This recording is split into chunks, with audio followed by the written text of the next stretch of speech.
Auzubillahiminash-shaytanir-rajeem. Bismillahir-rahmanir-rahim. Assalamualaikum. Ji ayanu pakhaira agale ni hao chunashumme washmale. Ohai gunzaimus guten morgen. Hola bonjour privyet kaifa hal. Hale shuma chatore ahlan wa sahlan marhaba. Buna mucho gracias. Swabia bhalli kare aaya. Hosh khayal dene nayo sayo khuyamora chi batto chi hal jod kalimera. Khairutan and a very warm welcome to everybody who's tuned into PTV World and watching World this morning on a sunny, bright, hot Thursday morning away in Islamabad. Ladies and gentlemen, I happen to be Shahzad Hasan Khan, and with me, I'm very lucky to have been joined by my very learned colleague who happens to be Miss Hajar Satti. We hope and pray that everybody out there is doing wonderfully well and that you're ready to kickstart your day with us. But first things first, hello Hajra, kaisi hain aap? Assalamu alaikum. Thank you so much for introducing me. Jazakallah khair. I think weather calls for lots of cool, right? Truce? Yeah. I mean, I would say the cold beverages like lassi and sattu and mango shake.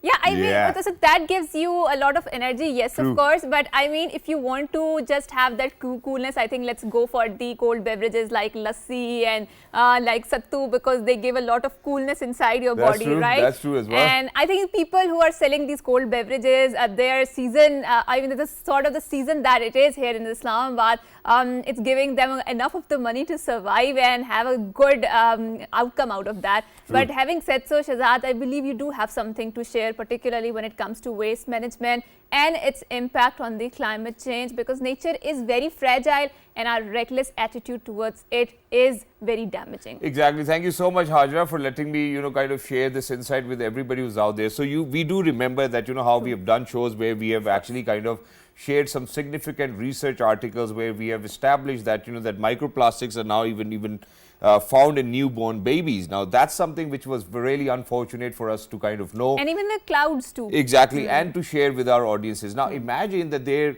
might be a way how the microplastics are going into our human body, So, for one of the reasons, obviously, we do know that microplastics have been found in the water that we drink. Now, imagine that we certainly want some research where those microplastics can be avoided from our diet or from our drinks or from our food. Now imagine these two individuals who came together, have done a phenomenal job, Miss Victoria and Justice Wong, who actually won $50,000, and that too, so they came up with a technique where they use ultrasound to filter microplastics from water, reducing microplastic pollution worldwide. The only problem with me is that why were they given only $50,000? I think they should have been given $1 million, $2 million as well, and that too, so that they could actually use this technique viably to make sure that people, wherever all over the globe they might be, would be actually having access to water which does not contain microplastics. So ladies and gentlemen, I think a big kudos for both of these two amazing youngsters who've done a phenomenal job for the humanity, and they will be remembered and they should be remembered for coming up with such a fantastic technique. Imagine that over here we have seen so many adverts, ये वाला filter लगवाएं, इसमें ये omega आ जाएगा, इसमें ये आ जाएगा, ये आ जाएगा. I think at least they are being patronized and they have been given the money. There are lots of places on this planet Earth where such talents goes to waste, but I'm glad that someone is coming up with the ideas to challenge the narrative around the climate change. Not narrative, I mean to say to combat the climate change. This is the better phrase to put it out there. And when we talk about, so for example, you talked about the microplastics, and obviously it is a part of the waste, and we have seen how littering around us is polluting our environment, and we do feel the effects of that on a human body. True. We might not be able to comprehend it in that way, but we do feel that whatever we are giving to nature, earth, to Mother Earth, is coming back to us. So if we are investing in that, we are going to reap good benefits out of it. But if we are not going to invest, if we are going to, our reckless attitude is going to create some problems for us too, because we're all a part of the same. So now living in Islamabad, a couple of days ago, we've seen that how, particularly because of this scorching heat, we've seen the fire on the Margala Hills, and Margala Hills contains lots of flora and fauna and diversity, and this is one of the reasons why Islamabad is so beautiful. This is the reason why Islamabad has plenty of flora and fauna, and I think we get a really amazing view from our office because of these Margala Hills. But unfortunately, from the a couple of days ago, we witnessed this very unprecedented scenes where the smoke was coming in and where plenty of flora and fauna was affected. And in addition to this, Haja, we have seen that how the Prime Minister Mian Mohammad Shehbaz Sharif Saab has taken notice of the wildfire as well on the Magla Hills National Park and directed relevant departments to put out fire before it affects more area.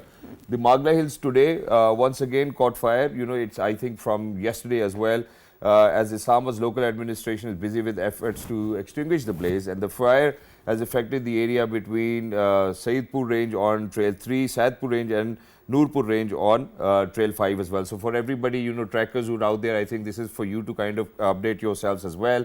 If you are habitual of going to Trail 3 or Trail 5, please make sure that you find an alternate route for yourself as well, and do not be a part where unfortunately the fire has already been there as well. Now, according to the Capital Development Authority, more than 65 personnel have been deputed to douse the blaze on the Magla Hills. Fire on the Trail 3 side has been brought under control, while efforts are underway to snuff out the Magla Hills today once again caught fire, as I have mentioned as well. And that's it. I think CD has dispatched their team. The efforts are underway as well. I mean, just because I live right next to Magla Hills, you know, I'm at the foot of Magla Hills. Every single day from the last 3 days, I've been seeing that there have been flames and fumes. And Yes, for everybody yes. who's out there, ladies and gentlemen, it's a collective effort. If there are people who live over there as well, we really need to kind of make sure that we make them aware that, okay, you know, if you see such a thing happening, please make sure that you do whatever is in your capacity while maintaining your safety in the first place. Right, and now let's revert back to our earlier conversation where we were talking about the waste management and how essential it is that we curb this menace of the waste, because littering and waste management is impacting our health, and particularly what are some of the smart solutions, the climate solution, the greener solutions that we can adopt to particularly curb this menace of litter management, of waste management, to further highlight and develop this conversation. We are very glad that we have been joined by once again a very favorite environmentalist, a researcher, and who has a grasp on this particular subject of the climate change and waste management. We are very glad that we have been joined by Dr. Ijaz. Assalamu alaikum, Dr. Saab, and thank you so much for once again gracing our show. Thank you very much, and I'm always happy to be part of this team. I mean, it's wonderful to have you, sir, but you know, to be very honest, alhamdulillah, we had you over on the 24th as well, and Yes. because the weather is such that we certainly need more conversations on environment and how we can actually be friendly towards environment. So we always talk about environment friendly. Now it's the humans who really need to be friendly with the environment as well. Today, obviously, Right. we have spoken about, you know, the wildfires Hajar just mentioned. Not just that, we've spoken about how there's a heat wave. Now, what I would like to kind of ask you in the first place is that for the previous 2 days, we have been listening that there's going to be rain, but you know, there's been no rain. Rather, there's been hot winds, which obviously becomes really difficult Suffocating, yes. and suffocating as well. So, why do you think that the kind of forecast that we're listening to is not really taking place? Do you think that the climate or the environment has to play a role in it? Well, of course, climate has to play a role, and that the climate change is of course is now. I mean, like the people were a bit like reluctant to say that climate change is happening. Even to the extent that President of US was not actually willing to accept that. So these are realities, and these are new normal now. The heat waves that we're talking about, like previously, hot weather will be there, but it will be little later. Yep. And then also the intensity of heat was not that high, and the heat waves were not like in this region. In southern Punjab we have seen a lot of loo and like heat waves over there. But this is all because of the climatic changes happening throughout the globe, and we are one of those who are suffering more. As far as I think, we were very happy to hear that the end of May will be a bit. This is the end of May. Cold, yeah, but I think It's 30th today. Yeah, I think the prediction was not good enough in a sense that the weather, the global weather. Sir, very sorry, sir. We will be coming back as well, ladies and gentlemen. We need to rush out towards a short break. Don't go anywhere. We'll be right back. Welcome back, and before going on to the break, we were having the discussion where we were talking about the climate change and the heat waves that we are witnessing, which are becoming the new normal. So now let's redirect the conversation, Dr. Saab, and now let's explore some of the smart solutions, the greener solutions to the waste management and its impact on climate change. So for example, in Islamabad, we have seen that there was a plastic road which was inaugurated. We need more such like projects where we can utilize plastic, because like Shahzad mentioned, there are so many plastics that they are even in the human body, they are even in the environment in the clouds, right? So what are some of the smarter, greener climate solutions that we come up to curb this menace of the waste that we see in litters all over the world?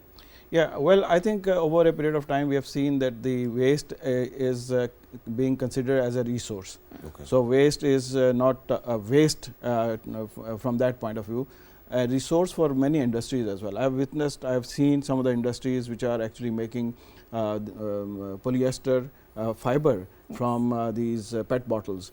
And even in Lahore, there are, I think, 5 or 6 different huge, like up to 10 or 12 acres of land. This industry is there. Similarly, there are many other, most of the, the waste that we produce in Pakistan is wet waste, which is considered as, like a good resource for composting.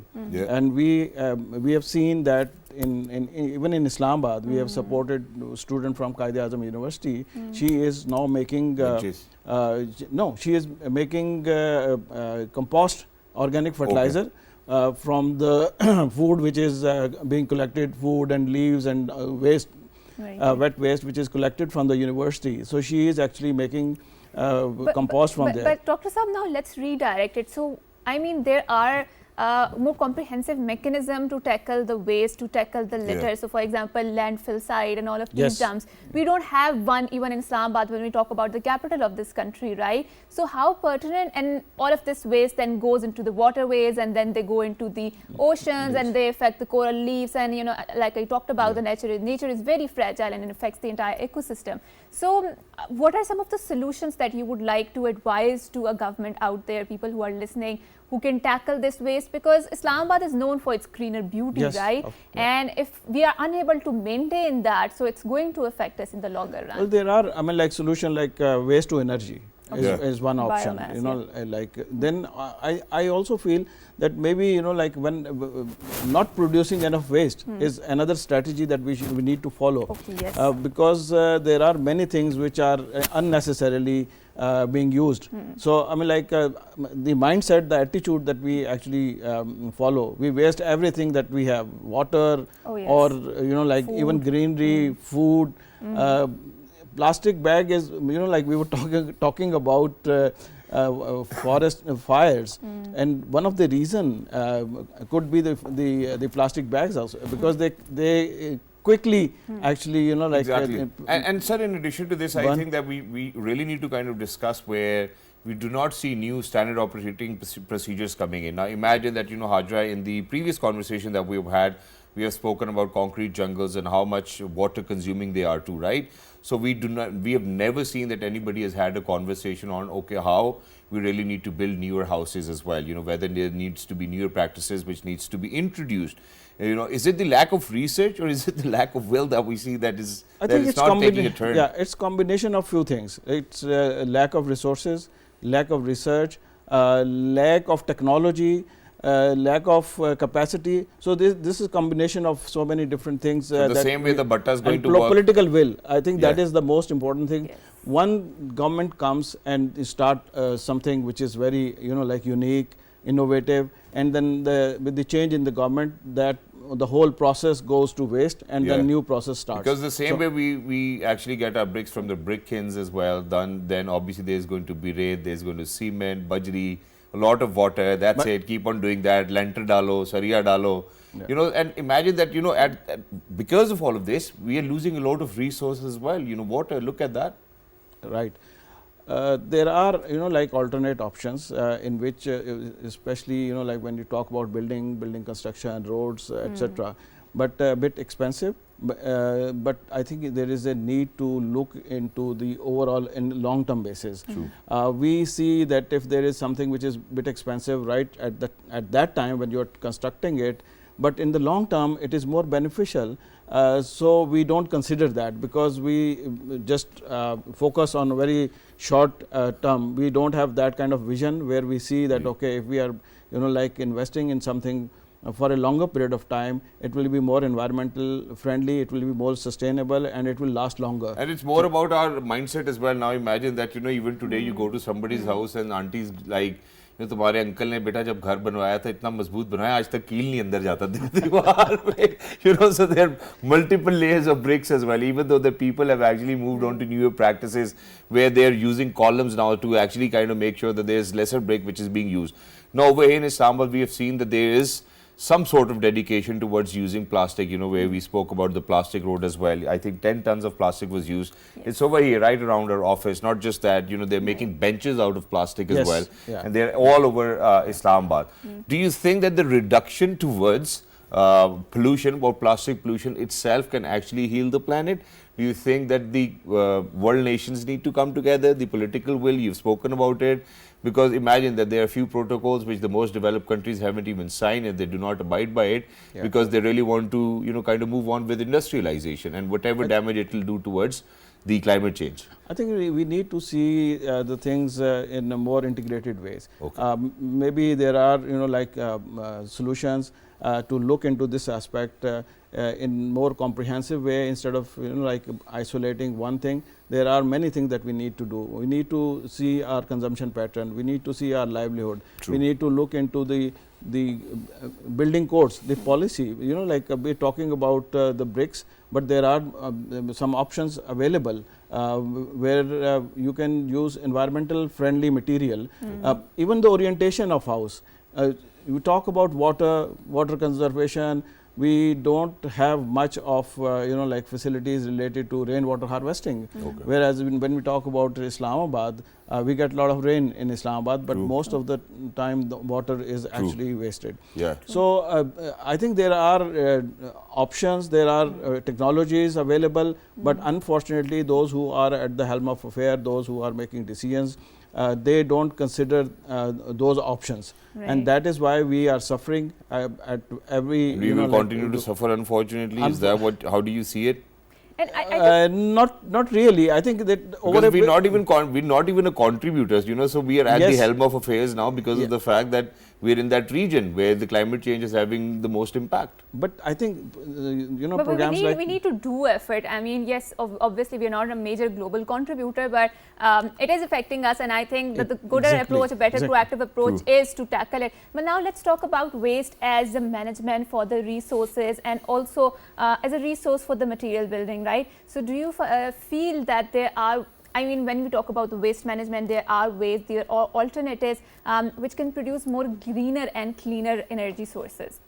Well, I'll give you an example of Sweden. Right. Okay, where in Sweden actually they buy waste from the neighboring country and then they use it for energy production. So if I mean, like they can do it, I think we are much bigger than Sweden. We actually create our waste is more about 50 million tons per year. We can So export that, exactly. It's export material, So it is actually, you know, like there have been studies where we feel that the option related to, you know, like energy from waste may not be that feasible because the composition of waste is not that that kind of composition which Sweden has. Whereas we have more wet waste, as I mentioned earlier. We need to look for options, you know, like to how to use that waste. So why do we have more wet waste? Because you see in European countries packaging is very you know, like comprehensive. True. Even if you buy a small thing, it will be, you know, like filled with पता so नहीं आपने many क्या boxes. खरीद लिया पहले अंदर Exactly. से एक लिफाफे वाला थैला Exactly. निकलेगा फिर डब्बे वाला Whereas निकलेगा we don't have that kind of stuff. And अरे then ये लो most- शॉपर चाहिए नहीं चाहिए ये लो. So and then also I think most of us cook at home, Yep. and then fruits etc. what we eat, it's gone actually as part of the waste. We don't segregate.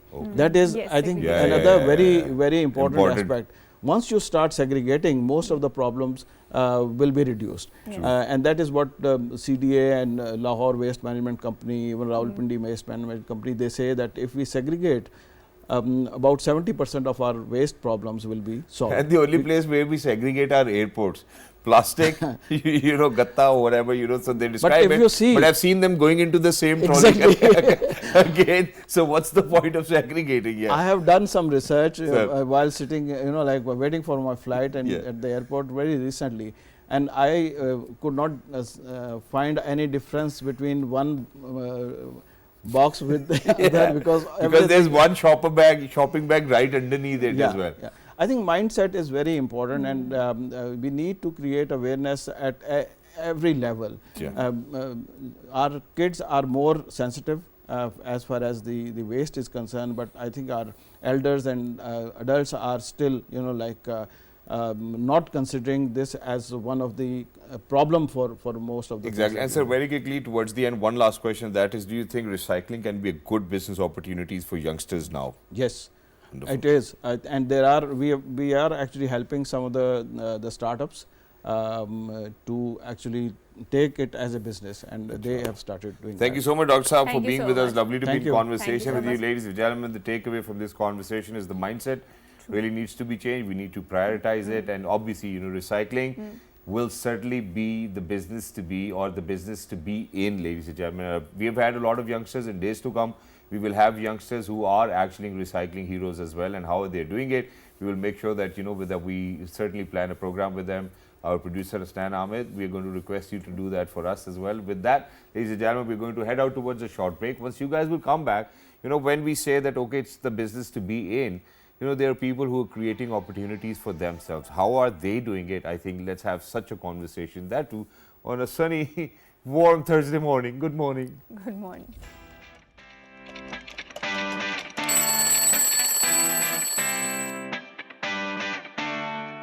Before going on to the break, Shehzad alluded to the sort of conversation that we will develop in this particular segment, and he alluded to the fact, to the very subtle allusion that how creating opportunities for yourself is something that all youngsters wants to do, because obviously when they are graduating, when they are leaving their universities, the first thing that they worry about is obviously how to earn the bread and butter, right? And nowadays there are so many pathways, there are so many opportunities out there, but again at the same time we hear the cries of how there are not enough jobs in the market, and how people are jobless out there because of the inflation, because of lots of another economic inflationary pressures. But obviously in order to stand out, in order to grab the job opportunities, you need to stand out, right? And how do you do that? And if you do not get the job, how to create the opportunities for yourselves so that you can better able to grasp that. You want Yeah, I wanted to add over here, because imagine that this gentleman, I've seen him progressing, for when he started to work for television. So I'm giving this bit away as well. Okay. Alhamdulillah, he had, people around him, he could have asked them as well that, okay, hey, this is what I want to do. I've never seen him do that as well, So he always had that ambition, and he was always pushing himself. And eventually, I saw him on YouTube because his show came out, and I was like, wow, man. Worked with the A-class celebrities as well, always made sure that he's going to do his own thing, never asked for favors. Alhamdulillah, ladies and gentlemen, he's now, as of 2024, happens to be one of those most recognized faces over here in the country. So may it be Kuch Sach Kuch Kahani, may it be Sabat, may it be Kash, he's been in all of these dramas, and that too by himself, pushing, making sure that he'll be able to do that. Then Ishq-e-Gadagar in PNC it took place, and then the first American theatre closed, he actually did his lead role in that too in 2024. Ladies and gentlemen, we're very lucky that we've been joined by somebody who created, alhamdulillah, after Allah's will, opportunities for himself. He is Mr. Haider Rifat. Hello, assalamu alaikum, Haider. How are you feeling today? Hi, thank you so much for having me, both of you. Yes, thank I'm you so doing much. great. It's always fun to be around people who've actually made sure that they're always going to pursue a career where they wanted, or they visualize themselves, and then are going to push themselves. Rather than looking for help from other people, they're going to do it themselves. Right, and I think Shehzad and Haider both shared the similarity of working in the entertainment sector, entertainment business, and I'm pretty sure that it must be fraught with its own challenges, and obviously it has its own opportunities. So Haider, we start the conversation. You've done the theatre, you've also done the, drama. So which particularly, I don't know, career path you prefer more, or which was more theatre challenges or television dramas? I definitely would prefer television over theatre, because Really? I feel like television offers you more of that flexibility of being in front of the camera. You can also retake a lot of stuff, but as opposed to a theatre, you need to have your own voice. Like it has to be as loud as possible, and you don't get a second chance. Yeah. So I think it's really important, and I have done theatre, but I think my most I would say the forte would be television. Exactly, it's wonderful. But Heather, you know, most of the time, you know, in our entertainment industry, an actor who actually takes a lot of retakes is not something which is being appreciated. True. Obviously, you do have this space to yourself. And then we have seen that how theatre actually acts like a nursery for actors who really want to make it big on television or maybe films as well. So how do you see this correlation? Because I've seen you doing theatre after you've done acting. You know, so how did that happen? Actually, that's a good question because I started with theatre, but initially my first actual gig was with PNCA, which was Ishq Gadagar, like you mentioned, and that was my first ever theatre production. It was my first lead play, and I was really nervous at the time too. So I think I got to learn a lot about the technical aspects of theatre and just being as vocal as possible. But I think it's up to the actor which medium he or she really prefers. And for me, it's more television because I feel like it has that beauty of acting as compared to theatre, I would say. Yeah. And Heather, I've been watching and I've been researching over you, and I've seen that, alhamdulillah, so apart from being actor, you've also flair for the journalism. Yes. And now it's a, dying field because no one is ready to watch the news nowadays. And you have held the interviews of the celebrities from across the world, right? And I was watching your interview with the Maryam Uzerli, which was a very famous actress. So, you know, how was your interaction with her, and what did you infer from your interaction with the Turkish actors? Because their serials are extremely popular here, and we've seen the joint production, joint collaborations here, Turkey and Pakistan. So how did you unroll all of that?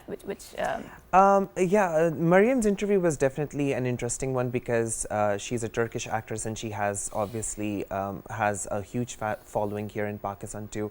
I feel like they really value arts for its craft. They're really driven by their passion to serve the arts for what it really is, and I feel like she's a really talented actress. And my takeaway was only that for me as a journalist, whenever I'm interviewing celebrities, I just want to ask the right questions, the impactful questions, not those superficial, intrusive questions that are like bordering on their personal lives, but more focused on how issues are affecting the entertainment industry. And that has always been my approach to interviewing celebrities especially. And I think one of the questions that I was really interested in, which I find was very interesting and intellectual question that you posed her, and you asked about that why do you think that Turkish dramas are gaining so much popularity here in Pakistan, right? And obviously the good script is always the success for, the popularity of the show. But do you feel that it's just only the script that matters, or there are other factors in the play for the success of any drama? And particularly when we talk in the context of Turkish drama's popularity,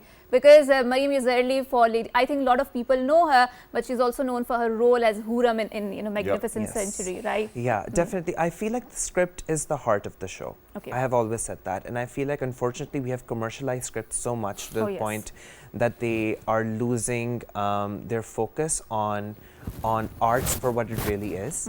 I feel like important storylines can only surface when there's a powerful script in the making, and when producers really want to bank on that. Unfortunately, we are driven by, and we are a small industry, still struggling, and still struggling to find our identity. So I feel like it's really hard for us to kind of like, you know, have those stories materialized for television or film. But at the same time, because we're also struggling, we need to include that commercialization aspect too. This is from my conversations with producers. But Heather, we've seen that from PT, we've seen massive hit dramas, right? Yes. They were not just hit in our country, but their popularity ran to as far as, South America. It's not a very culturally proximate society, right? So if you talk about the script, if you talk about that we are a nascent industry, I do feel that Pakistan was known for its amazing drama production, and people used to say that if you want to learn drama, just go to Pakistan. If you want to make the films, just go to a neighboring. And we always kept our morals intact as well, even in those dramas. And they were timeless themes. If I watch it now, I can relate to those dramas, and this is the beauty of that, right? I think that's a good point that you raised, because I was actually mentioning this in one of my previous interviews when somebody asked a similar question, and I think it was more about the disconnect that producers have with the kind of stories they want to produce and they want the viewers to see versus what the viewers actually want to see. So I feel like they want to include the rom-com commercialized aspect into a power-packed film or a drama, compared to our dramas are still more serious compared to our films. True. Yes. I feel like our films are more focused on the rom-com genres Yeah. just to gather or to get more audience out of it, attention. yeah. Audience attention, but I feel like our films are still focused on getting more viewers on board. So that's why they want to include that commercialized aspect. But I feel like viewers don't want that. Based on the conversations I've had, based on the comments that I've seen on social media, they don't want to see those rom-com traditionally what we've been doing in recent years. They do want to see films like Lal Kabutar. They do want to see films that are more serious, that are more ingrained Like and Manto. part of our Yes, society, you know, yes, and yes. that highlight those issues. Exactly, and thank you so much for saying that as well. I think that highlighting these issues is of essential importance. But just very recently, I came across our veteran actor, Mr. Noman. He gave a comment where he said that that the dramas these days are kind of having a negative impact on relationships. That's the kind of dramas. Now, imagine, do you think it's the viewer who's at fault, or do you think it's the producer of the play or the director or the actors who are at fault? Who would you blame over here? Because the kind of content they share, for somebody to think, oh, ji, mere naal bhi yahi ho raha hai. So who do you think is to be blamed over here? I feel like you should definitely blame the person who is in charge of storytelling. Okay. And for me, that has to be the producer and the writer. Yeah. And I know this for a fact. Like many people, and I've worked in television too. So I feel like I know this for a fact that viewers do not want to see those kind of stories. Yep. Especially when anybody can scroll across the comments on social media and just see what kind of stories are these. These are like really kind of like tearing down the fabric of our society. True. So I feel like it's really important for producers. That's why the responsibility of quality storytelling lies with the producers. Exactly. It lies with the writers. And stop thinking about commercialization for a second, because you are invested in the arts. You're not invested in money. And I feel like that's really important for producers to understand. And I understand like we are struggling as an industry. We need to gain revenue. Yep. But does that not at the come, cost of breaking relationships yes, or does that bringing come at the such cost content? of affecting the arts for what it really stands for? Exactly. So that's the question. And how it was earlier as well. And in addition to this, so certainly, obviously, because now you, alhamdulillah, are a very active member of the entertainment industry. You have your own Heather Rifford show, which is going to be, the second edition is going to come out, if I'm correct about it as well. Right? It's the 9th season. It's the 9th season now, yes. So now what I'm going to ask you over here is that, for example, if I am to ask you, who do you think are the greatest actors that Pakistan have seen in recent times? Do you think, is it Imran Ashraf? Do you think it's Feroz Khan? Do you think it's somebody else? Who do you think are the actors who've done a phenomenal job? Maybe male, maybe female.